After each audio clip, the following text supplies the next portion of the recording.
Xullas, sizlarga mantiqiy savol. Bitta ko'r, bitta kar, bitta soqov bo'lgan ekan. Bu mantiqiy savolni Instagramda ko'rib qoldim. Qani topa olasizlarmi, yo'qmi? Bitta ko'r, ko'zi ko'r, bitta qulog'i kar, bitta soqov, gapira olmaydigan. Ikkalangdan qaysi birini topsang, mana 10 ming o'rtada. Ko'r pulini yo'qotib qo'yibdi. Kar bu pulni topib olibdi.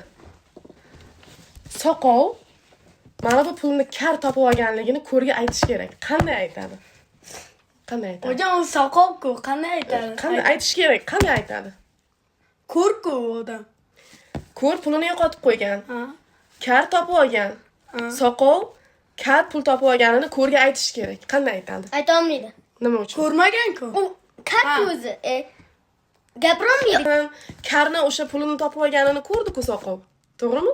Endi o'sha ko'rga aytish kerak. Seni pulingni kar topib oldi deyish kerak. Soqov-ku qanday Asbabi o'sha xabar yetkazish kerak. Qani yetkazadi? Yozib ko'rsatdi, yozib. Ko'r uni ko'rmaydi-ku yozganini. Hocam soqov. Javobini bilsangiz, izohlarda qoldiringizlar.